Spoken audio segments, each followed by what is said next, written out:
Di Luang Balu ini kalau Anda melihat gambar yang sudah kami buat, itu iya di tengah itu selasar yang begitu besar dan ada panggung di situ.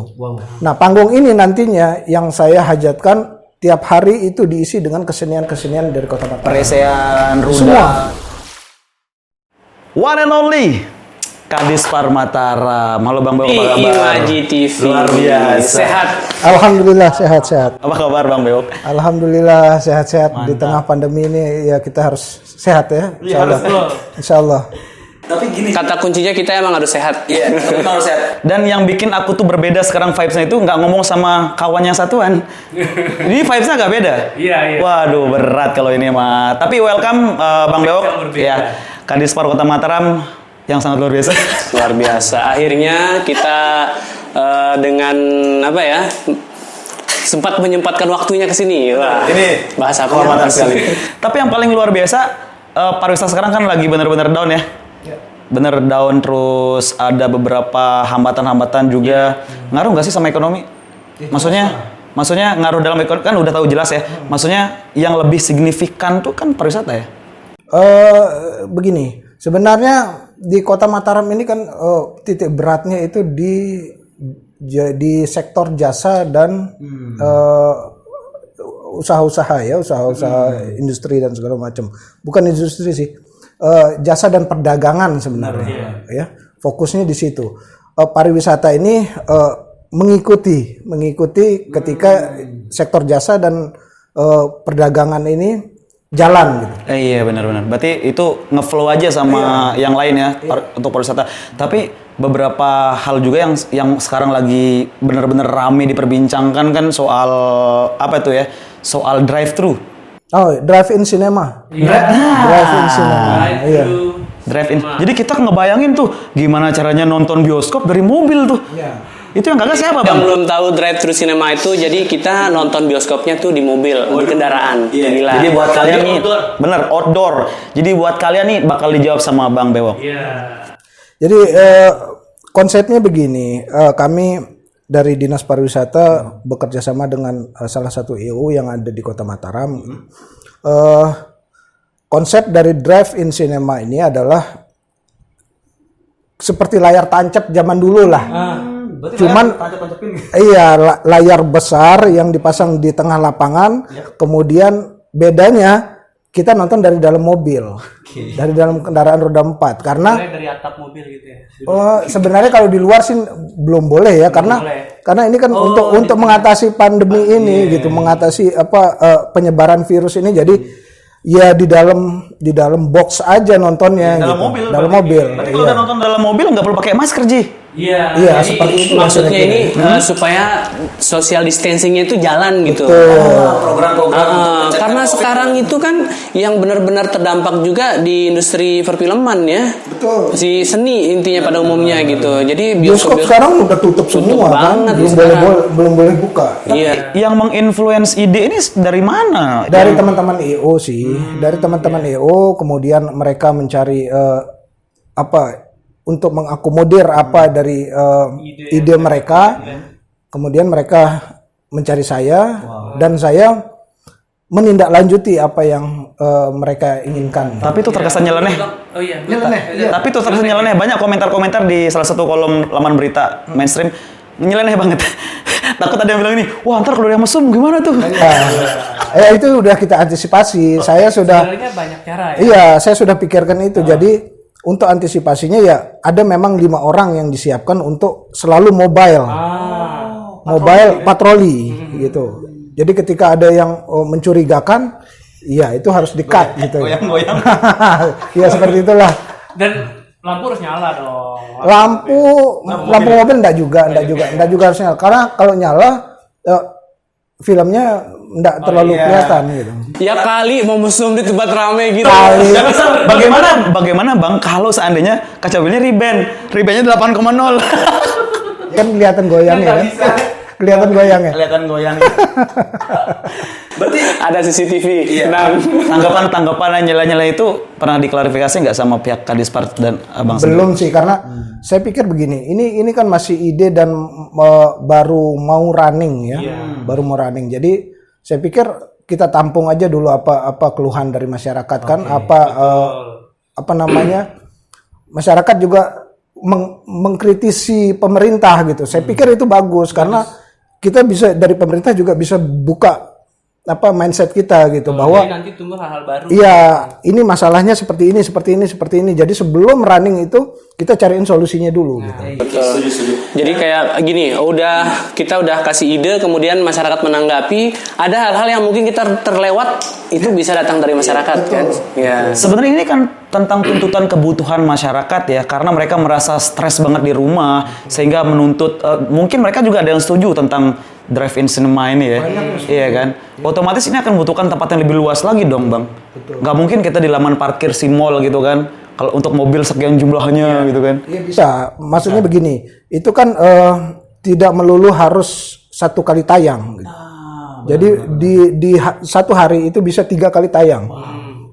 Jadi memang tempatnya itu kami usahakan di parkiran mall epicentrum atau di ex bandara yang lebih besar. Jadi lebih epic ya kalau di sana ya. Tapi ada pertanyaan seperti ini nanti. Berarti yang bisa nonton cuma yang punya mobil dong. Gimana tuh? Iya, sementara ini solusinya itu dulu gitu. Sementara ini karena desakan masyarakat juga pingin menonton film ini, ya kami kan juga harus cari solusi gitu. Solusi yang baru bisa kami temukan ya ini. Gitu. Iya, mungkin nanti masyarakatnya bisa menyesuaikan ya. Mungkin juga nanti ada drive-in motorcycle misalnya. Jadi dibikin space sendiri seperti balap motor balap motor itu. Jadi ada space sendiri yang dijarakkan gitu. Artinya gini, kalau yang nggak punya mobil ngapain rental aja bro? Loh, artinya kan jalan sektor rental jalan kan? Ini kan pemenuhan kebutuhan, hasrat gitu kan? Apa namanya, pengurusnya atau panitia itu nyediain rental mobil. Jadi semua bisa aja. Artinya ekonomi jalan gitu kan? Dari bus juga boleh. Dari depan ada yang jual makanan ya. Luar biasa. Itu memang kayaknya patut patut kita support. Ya kan? Kita nggak ada salahnya kita coba hal-hal baru kan? Iya, karena yang pertama ini berasal dari niat yang baik. Iya. Itu yang paling penting. Kedua kan masyarakat yang tadinya udah nunggu kapan sih bioskop buka, terutama sineas kan yang punya film, yang punya karya juga harus segera Makanya sekarang kan? Ini kan dilema sebenarnya Ji. Kalau pemerintah tidak pikirkan solusi, ngeluh masyarakatnya. Pemerintah buatkan solusi, ada juga yang memang nggak ada yang sempurna sebenarnya. Gitu nggak Bang? Iya. Bang, sebenarnya pusing nggak sih Bang? Bener, pusing nggak? Dibilang pusing ya iya. Kan bisa lihat nih rambut saya udah mulai botak nih yang tengah. Iya. Jadi iya memang semua pusing, bukan saya aja. Masyarakat pusing, pemerintah pusing, pelaku usaha pusing, pelaku pariwisata juga apalagi gitu. Semua lini dibuat pusing dengan virus ini. Makanya sekarang benar-benar harus mencari ide baru ya, bagaimana lebih kreatif lagi mengelola ekonomi di saat pandemi ini ya. Jadi kita disuruh untuk adaptasi ya. Masalahnya kalau orang-orang kan kayak pelaku musik nih, mereka bisa virtual. Ya kalau liburan bos, nggak bisa kita liburan virtual kan? Itu lucu. Ada juga sekarang pariwisata virtual. Serius? Iya. Motor virtual gitu. Iya. Virtual tourism kalau tidak salah. Itu masih dicoba digarap-garap terus. Saya lagi membayangkan gimana orang liburan secara virtual. Luar biasa. Di rumah memang apa ya? Yang nggak bisa Perasaannya nggak dapat gitu, tetapi ada hal-hal yang bisa kita dapat dari wisata virtual tuh, informasi, dan itu bisa jadi promo juga. Benar. Tapi kan kalau kita mengingat tentang SDM nih ya, Bang Bok ya, SDM kita ini kan masih benar-benar ya katakanlah masih tidak sepenuhnya sempurna gitu kan, jauh mendekati sempurna ya kan. Belum lagi kalau kita ngomongin dunia pariwisata ya kan, di mana ketika tamu wisatawan datang ada pedagang-pedagang asongan yang mereka itu terkesan menakutkan bagi wisatawan. Dan yang kita pertanyakan sebagai praktisi pariwisata kan, ini dari pemerintah sendiri nggak ada emang edukasi buat mereka? Karena mereka tuh masih kayak nawarin barang ke tamu itu maksa, masuk ke bis nyelonong gitu kan, gimana tuh? Ya ini ini baru ya bagi saya baru gitu. Apa permasalahan ini baru saya dengar ini. Oke. Walaupun sering saya lihat tetapi baru saya dengar ini. Permasalahan seperti ini. Memang ya saya kembali ke diri saya sendiri gitu yang baru menjabat kepala dinas pariwisata ini baru ya 7 bulan, 6 bulan, 7 bulan lah, 7 bulan ini, belum 1 tahun. Jadi memang seharusnya diedukasi pedagang-pedagang asongan yang ada di hotel-hotel, kemudian di kantor pun ketika ada kunjungan dari luar daerah, ada kunjungan kerja dari luar daerah, mereka ke kantor kami gitu. Berjualan di situ. Itu Iya, sebenarnya benar. nggak boleh sebenarnya. Iya. Di gerbang-gerbang kantor pasti Betul, rame. betul. Di papan nama hotel. Iya. Ya, nanti kita edukasi. Itu sempat nggak dalam pandangan abang nih itu mengganggu nggak gitu kan? Jelas lah. Heeh. Saya pernah main-main ke salah satu destinasi wisata kita di Lombok ya, bukan di luar daerah. Di Lombok, di pinggir pantai. Saya pernah merasakan hal yang sama gitu. Gregetan, baru nyampe kita belum melihat pemandangan ataupun belum merasakan keindahan pemandangan di situ sudah dijejali oleh pedagang-pedagang asongan gitu. Jadi kesan pertama ketika Kesan kita pertamanya udah jelek. Benar, first impressionnya akhirnya rusak ya, ekspektasi orang akhirnya rusak karena itu. Itulah kenapa saya katakan tadi bang, SDM kita ini masih belum untuk penggiat-penggiat yang mikro-mikro yang begitu kan. Jadi memang harusnya kita berharap dari pihak Kadispar ke depan biar ada edukasi. Kita support ya kan. Nah, tapi kan itu untuk pedagangnya yang asongan-asongan. Aku pernah ke ini bang, ke salah satu destinasi yang cukup terkenal di Lombok ini, di mana ada anak-anak kecil yang disuruh dieksploitasi orang tuanya sampai jualan bir loh. Serius, parah banget. Aku nggak mau sebut daerah, bukan Kota Mataram. Aku nggak mau sebut ya. Jadi mungkin ini sudah rahasia umum ya. Itu gimana sampai seperti itu? Nggak ada komunikasi di antara para pejabat untuk pariwisata. Iya, ini jadi masukan dari saya nantinya, masukan dari saya ke provinsi gitu, bahwa ada loh seperti ini gitu. Mungkin beliau-beliau yang di provinsi kan belum begitu belum begitu paham dengan apa yang ada di lapangan gitu kan. Nah, ini masukan baru lagi yang harus kita tindak lanjuti. Artinya kemarin pernah saya bawa tamu dari Jakarta, mereka kaget melihat anak-anak tuh bawa termos, isinya bir. Serius, nggak main-main, bir isinya. Ketika ditanya sama tamu saya saat itu, tersuruh si Ina. Serius, ini nggak main-main. Ini nggak bercanda, ini serius, for real ya. Sekarang udah mereka cuma coba mencari untung yang agak lebih tinggi dengan jualan itu. Serius, ini nggak main-main, nggak bisa Jadi disidak. mereka itu seolah-olah sudah survei, ternyata ini yang diperlukan. Saya sih enggak masuk ke terlalu jauh ke ranah itu ya. Tetapi ini jadi bahan masukan kita. Kita berharap semoga yang di Mataram tidak ada seperti itu ya. Insya Allah. Oke, ngomong-ngomong Mataram nih. Jadi seperti apa sekarang perkembangan pariwisata Mataram? Benar. Jadi memang sekarang ini destinasi-destinasi wisata kita masih dinyatakan ditutup.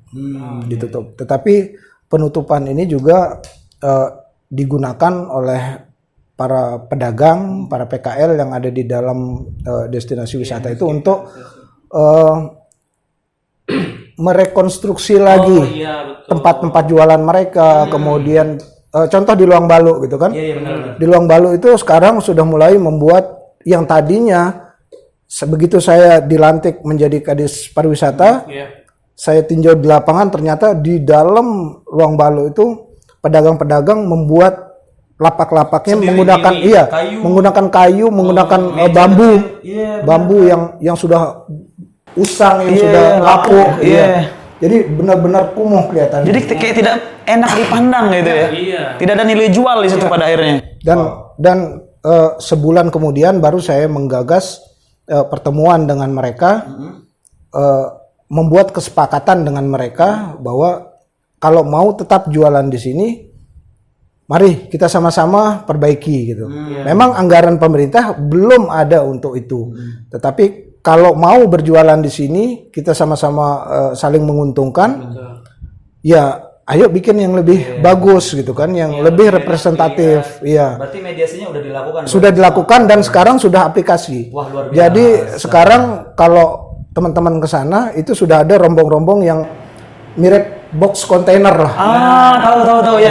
Yang ada di kekinian banget sekarang ya. Ya, kayak coffee shop gitu ya. Betul. Luar biasa. Karena jujur bang, saya sejak kesana terakhir kali udah kapan mungkin, jadi kayak kumuh gitu, jadi waduh, ini untuk foto juga udah nggak nyaman. Akhirnya sampai sekarang belum pernah kesana. Ya, Tapi sekarang- setelah tahu ini jadi tertarik nih kesana. Sekarang sudah lumayan bersih dan lumayan tertata. Iya, jadi ada ininya juga ya. Jadi selama pandemi bukan berarti diam semua ya.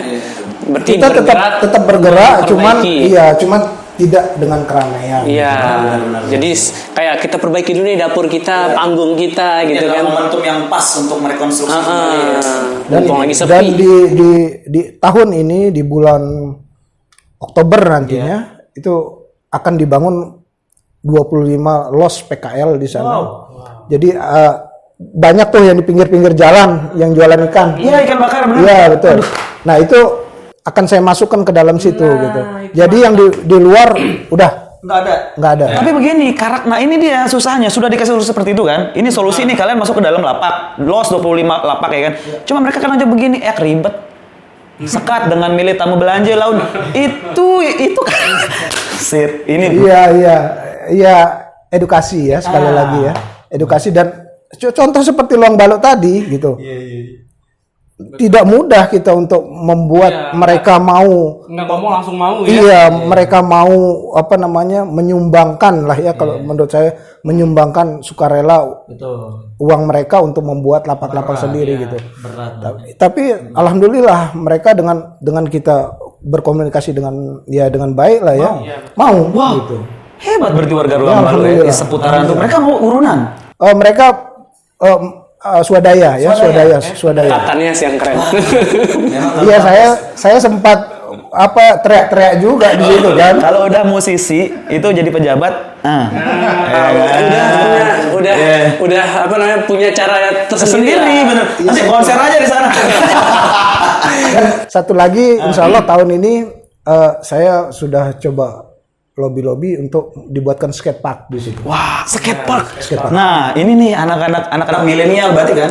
Iya, jadi narik anak-anak milenial ke sana gitu. Nah, tapi begini, bicara soal membuat salah satu tempat baru ya kan, media baru untuk pariwisata. Sebenarnya kita nih nggak kalah keren dari Bali kan, tetangga kita kan.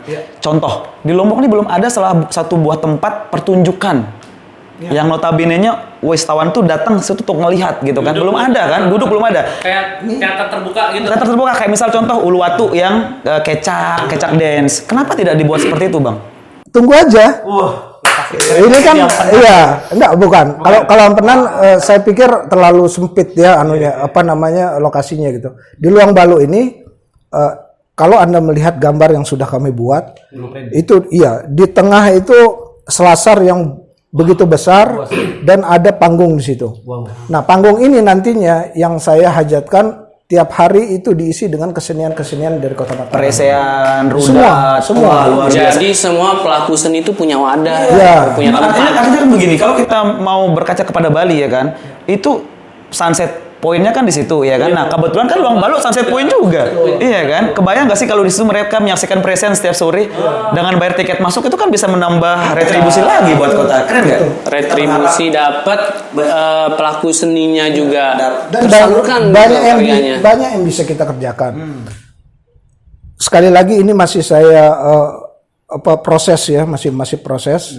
Di sana nantinya akan ada para layang yang tidak memakai boat untuk didorong. Paragliding berarti nih. Yang para layang yang landingnya take off-nya atas bukit. Iya, seperti itu. Tapi bukitnya kita buat sendiri gitu. Bukitnya sekitar 3 meter lah. Oh iya. Kayak mereka punya port sendiri naik ke atas gitu Iya. kan. Dan Oke. mereka terbang juga nggak tinggi-tinggi amat, cuma 20 meter, 15 meter, 20 meter gitu. Tetapi bisa menikmati keindahan pantai. Luang Balok itu berarti sudah dirancang dengan ini ya. Ji, berarti ke depan pariwisata Kota Mataram sendiri itu akan lebih berbeda dari yang lain berarti. Ya, kita coba coba buat yang lain daripada yang lain itu. Out of the box. Anti mainstream Itu ya. yang kita perlukan. Betul. Jadi referensi ini Bang Bewok dapatkan dari mana sebenarnya? Sebenarnya kan gini, saya tidak bisa berpikir sendiri juga gitu.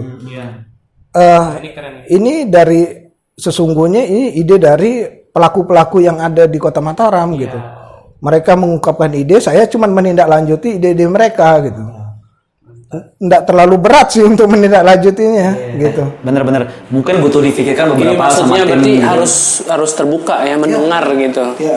Nah, berarti kalau seperti itu berarti Bang Bewok membuka forum komunikasi dong sama penggiat pariwisata. Oh iya. Oh iya? Iyalah. Ini baru tahu loh. Saya selama dilantik menjadi Kadis Pariwisata itu udah langsung bertemu dengan beberapa komunitas pegiat pariwisata Kota Mataram, contoh ASPI, kemudian HPI dan segala macam itu lah. Pak Inudin berarti ya? Iya. Itu semua kita ketemu dulu, kita dengar aspirasi mereka, ya baru kita running gitu. Benar. Termasuk di sekitaran pesisir pantai itu, yang nantinya dari Luang Balok ke ke Pantai Gading itu masih direncanakan akan ada jalan setapak lah ke situ. Jadi bisa iya, jadi ada pengunjung yang ingin menikmati pesisir pantai itu mereka bisa rental sepeda di situ. Sepeda yang bisa pakai jalan-jalan. Iya, pakai jalan-jalan lah di kayak di sekitar Terawangan mirip lah ya. Iya, mirip-mirip begitulah. Gini, oke, kalau bicara seperti itu kemarin sempat terakhir ke Bandung ya, Bang ya. Saya melihat di kota-kota Bandung tuh di jalan tengahnya itu ya di jalan protokol ataupun arteri gitu kan, kayak di Asia Afrika misalkan di Braga itu banyak anak-anak muda yang sangat kreatif, di mana mereka merubah kota tuh menjadi satu buah teater langsung. Mereka kayak jadi transformer gitu, kreativitas itu nggak ada kayak bisa kita kan punya Taman Sangkreang nih, ya kan? Jadi kayak melompong gitu taman itu, Bang, sih. Pernah nggak kepikiran ke arah sana? Di Kota Mataram kayak sudah ada yang kostum gitu kan, cosplay gitu kan, ya. Jadi kebayang nggak sih anak-anak Bandung itu bisa mendapatkan uang 200.000, 300.000 sehari, kurang sehari malah hanya dengan berfoto-foto ria. Mereka make up. Pernah nggak ada ide seperti itu? Belum sampai ke situ sih ya, belum sampai ke situ karena ini kan sekali lagi butuh dukungan dari kreatif muda yang ada di Kota Mataram gitu.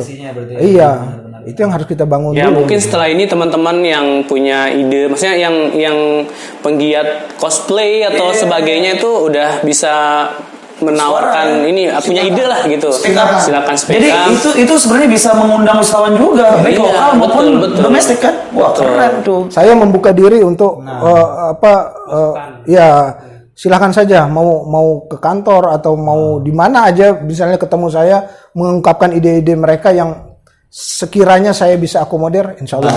Nah ini keren banget ya. Ini memang harusnya seperti ini. Iya, seperti ini istilahnya seharusnya seorang pejabat biar kita bisa gampang menyampaikan aspirasi kan begitu. Saya ini bingung loh. Saya ini pejabat apa musisi sih sebenarnya? Benar. Nah, benar banget ya. Jadi sebenarnya kalau kita sering melihat di setiap minggu pagi ya kan, Amtanara tuh pasti menjadi guest star, kalau nggak guest star band opening ya nggak sih, kalau ada artis datang ya nggak sih. Jujur Bang Bewok sebagai Kadispar sekarang merangkap musisi ya kan, musisi yang nggak sembarangan. Sibuk sekali lah gitu. Kalau sibuk ya pintar-pintar kita ngatur waktu aja gitu. Bagaimana kalau ada jadwal manggung? Jadwal manggung biasanya begini. Amtenar mengambil job itu di hari libur. Sekiranya pun di hari kerja itu kami minta izin. Minta izin ke atasan. Ya 1-2 jam diizinin lah insya Allah. Karena bagaimanapun kan Amtenar ini membawa nama Kota Mataram. Benar sekali, perwakilan banget ya, representatif dari Kota Mataram Amtenar. Saya pikir ya diizinin lah kalau sekedar 1-2 jam untuk meninggalkan. Tidak merugikan. Pak Kepala, mau manggung bentar, 2 jam. Kebur berarti. Iya, ganti baju di mobil. Karena Amtenar itu kan bahasa Belanda yang artinya petugas ya. Pegawai pemerintah. Pegawai pemerintahan, petugas pemerintahan ya Pak. Artinya begini, kenapa Amtenar pas lagi ngantor nih manggung, udah pakai pakaian dinas aja kan nggak apa-apa, mewakili kan? Pernah. Saya sih belum pernah ya, tetapi ada Didit, salah satu pemain gitar kita, itu mengenakan seragam Pol PP waktu itu, karena belum sempat pulang ganti baju gitu kan. Jadi ya udah main aja langsung. Aku berharap Bang Igor yang pakai PDH-nya. Saya pernah waktu itu, saya baru ingat saya pernah manggung, cuman panggungnya tidak terlalu besar lah. Panggung di pinggir jalan gitu untuk waktu itu Antenar membuat acara sumbangan untuk korban gempa pada saat awal dulu. Oh, bukan Donggala. Bukan kita. Kita sendiri. Gempa sebelum gempa yang 7,0. Oke. Iya, jadi ada gempa sebelumnya itu kami membuat donasi di sana, membuka kotak donasi. Main di situ langsung dari kantor, ya udah ada main di pinggir jalan gitu pakai seragam. Komen ya? Bukan. Yang rame-rame bukan ya? Gak masalah sih sebenarnya ya menghibur masyarakat. Nggak masalah. Tugas seorang pegawai pemerintah juga menghibur masyarakat. Iya, nggak melulu kita kaku kan, Bang. Selain mengayomi kan menghibur juga, menghibur masyarakat. Apalagi saat itu kan memang orang sedang butuh hiburan. Iya, betul sekali. Luar biasa. Artinya ketika tugas negara, ya kan? Kalau tugas ini. Nah, ini kerennya Antenar nih. Jadi dia bisa Pintar-pintar memilah lah. pintar-pintar memilah gitu. Tapi bagaimana kalau ada tur keluar kota misal, waduh berat. Iya, cuti. Minta izin Namanya cuti. juga bawa nama kota Mataram, Iya. kembali lagi ke situ kan. Tapi kan itu jarang-jarang juga, jarang-jarang keluar kota. Ya setahun paling 2-3 kali lah gitu. Dan itu tidak merugikan. Artinya kan begini. Berarti ada value yang lebih tinggi dari situ kalau sampai cuti kan, paham gak sih? Iya, betul. Pertimbangannya kan berat tuh, Bang. pasti Iya kan? Ini tugas negara sebagai ASN kan gitu kan. Terus tiba-tiba ada jadwal manggung di band gitu kan. Terus kalau sampai mutusin untuk cuti, artinya kan ada sesuatu kan? Sebenarnya sih begini, kalau value ya apa ya, tidak terlalu lah ya, tidak terlalu, juga kami tidak terlalu fokus mengajar value gitu. Ya. Cuman ada kebanggaan yang luar biasa gitu kita ketika anak daerah misalnya manggung di ibu kota gitu. Itu kebanggaannya tidak bisa dibeli dengan harga berapapun. Itu pride banget ya. Nggak bisa ditolak Iya. gitu. Lokal pride. Iya. Luar biasa.